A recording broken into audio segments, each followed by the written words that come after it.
Hello, I'm Mike Mutchler with Amarillo Gold. I will be making some forward-looking statements, so please do your own research on the company. Amarillo Gold has two gold properties in Brazil. We have our main development property, the ROSA property, located in central Brazil in Goiás State. It's an open pit resource. We have 1.6 million ounces of resource at 1.3 grams per ton. We're open down dip and along a 12-kilometer strike. With good airborne surveys and soil sampling. We also have 65,000 hectares of exploration concessions surrounding the ROSA property. Our second gold property is in the south of Brazil. That's our exploration property. We have a 100-kilometer long trend centered on a large granite intrusion.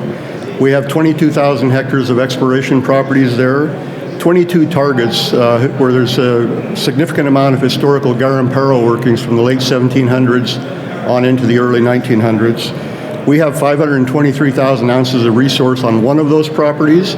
We recently conducted a magnetic survey, an airborne magnetic survey, to guide a drilling program later in the year. So we'll be doing some drilling at Largo Resources later this year, looking to extend the resource both north and to the east. ROSA, I mentioned, is a brownfield site. It was historically mined by Western Mining. The property was found by BHP in the mid-'80s. They partnered up with Western Mining in the early 90s. Western Mining mined it from 1991 to 95. So it is a brownfield site. The photo there is shortly after they had stopped mining. Since that time, all the infrastructure has been reclaimed. The area has been reforested, and it looks like the virgin forest today. We have 1.1 million ounces of in-pit reserve at 1.42 grams per ton. We have the potential to increase that reserve both down dip and along strike. We're currently finishing up on a 15,000 meter drilling program. We did 12,000 meters of infill drilling, and we're doing 3,000 meters of step-out drilling, looking for the continuation of the ore body to the south. We have very good economics on the property.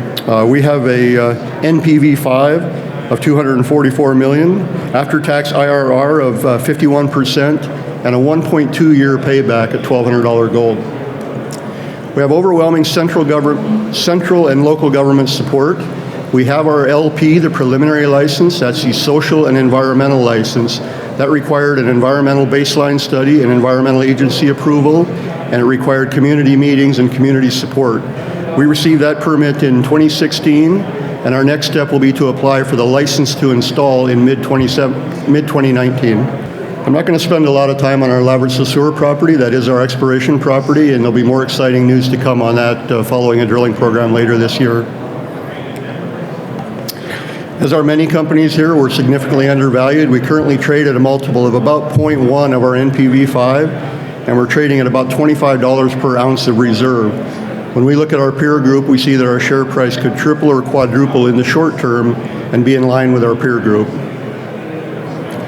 We believe it's a very good time to build a gold mine in Brazil. We're seeing record gold prices in terms of Brazilian reais.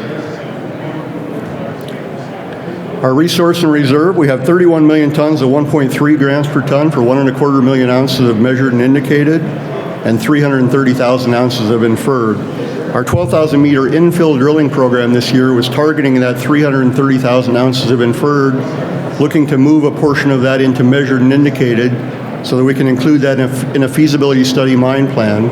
We have just launched our feasibility study. We're starting that now, and we'll be completing that towards the middle of the year. So currently in a pre-feasibility study, we have 23.8 million tons at 1.42 grams per ton for just under 1.1 million ounces of reserve. You'll notice there that there's 200,000 ounces of measured and indicated ore that was left in the pit bottom, and then the 330,000 ounces of inferred. As we drill that inferred and convert it into measured and indicated, we believe the pit will do another pushback and pull in another 20 to 30% increase in the reserves. ROSA is a shear zone hosted deposit. We're in a shear zone between a greenstone amphibolite and a gray gneiss. The ore body averages about 30 meters in thickness. It plunges at about 55 degrees to the west. You can see very consistent grades there, 21 meters of 1.9, 39 meters of 2.6, good consistent grades. We also have a high-grade zone, which would be the red squares along the drill holes and the dashed line. That's a plus 3 gram per ton zone. Runs anywhere from 10 to 15 meters thickness. You can see the high-grade intercepts in the table on the lower left. We've got 6.1 meters of 7.8 grams per ton, 6 meters of 6.5 grams per ton, 4 meters of 7.1 grams per ton. We see that as a potential extension of the ore body, which could be an underground mine, which would be mined at the end of the open pit mine life. We have good low capex and opex. We plan on $123 million US to build a 7,000 ton per day CIL plant in an open pit mine using a contract miner. That'll give us 144,000 ounces per year for the first 4 years of the mine life, and 123,000 ounces a year over an 8-year mine life. I mentioned the drilling. The infill drilling is targeting the inferred ore, looking to grow that mine life from 8 to plus 10 years. That adds about 10% to the NPV of the project by adding 2 years to the mine life. This combination gives us an operating cost of $545 an ounce and all-in sustaining cost of $655 on just under 1.1 million ounces of reserve. So at today's gold price, we'll be operating with roughly a 50% margin. Again, very good economics. We highlight the $1,200 case. We have 42% after-tax IRR, 194 million NPV5, and a 1.2-year payback. We've been told to highlight the $1,000 case. We still make a 23% after-tax IRR if gold were to go down to $1,000. And of course, we make a 68% after-tax IRR if gold goes up to $1,500. So we see that as minimal exposure on the downside for gold price. None of us believe gold's going down to $1,000, but significant exposure on the upside potential for gold price. It's a photo of our community meeting held in 2016, just prior to the granting of the preliminary license, the LP.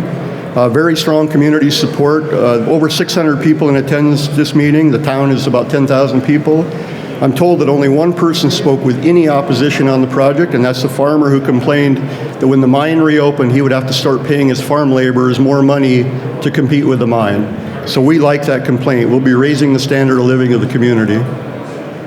Again, our next step will be to apply for the license to install in mid-year. That will give us the ability to build and operate the plant.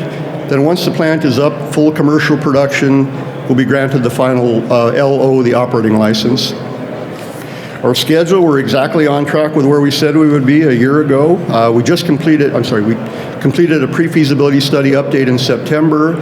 We're just completing our infill and exploration drilling program, 15,000 meters. We'll have a resource update coming out in the next few weeks. Feasibility study has started now. We'll be starting our basic engineering later in the spring. All of that gives us what we need to apply for our license to install mid-year. We expect to receive that license at the end of the year, early into 2020. We plan to start construction in early 2020. We have a 15-month construction cycle. We'll be pouring first gold mid-21 and reaching commercial production by the end of 21, 144,000 ounces a year. This is a slide of the Mara Rosa ore body. You can see the 1.1 million ounce open pit reserve in the gray or the bluish mine plan. There's 200,000 ounces of indicated ore left just down dip, and another 300,000 ounces of inferred ore below that. So again, our drilling program has been targeting that inferred ore, moving it into measured and indicated. To the right of this slide, you can see we've drilled some shallow holes. This year we're doing a 3,000 meter step out program, drilling deeper on the southern side, which would be the right side of the slide. And we have hit ore. We hit 22 meters of 1.78 grams per ton on the right side of the slide. So we're seeing continuation of the ore body well to the south of the existing resource. We're open along an 8-kilometer long trend. We have a good strong magnetic anomaly, radiometric anomaly, and soil sampling anomaly. We also have 65,000 hectares of exploration ground surrounding Mara Rosa. Our capital structure, we're currently trading at 30 cents a share. Our market cap today is about 33 million. We're debt free. We have we ended the year with $2.2 million in the bank, so we're well positioned to move into our feasibility study and to move into our LI application mid-year. Why buy Amarillo now? In the last year, we raised $5.2 million in March. We did we sold a 1.75 NSR on the property in June to Royal Gold for 10.8 million US. We used that to clean up all the historical debt. We had a gold loan that had been taken out in 2014 and was used to fund the company in 15 and 16. We paid that back in July, and we're completely debt-free today with $2.2 million in treasury. We're advancing the project with a 15,000-meter drilling program. We have a new resource coming out next month. Feasibility study has started now, and we'll be applying for our LI in mid-year. We expect a re-rating soon. As we advance the project and move towards the LI and then move towards the construction, we would expect our share price to the multiple to change. Currently trading at a multiple of 0.1. We believe that'll approach the 0.4 to 0.5 range as we're ready to start construction. Thank you.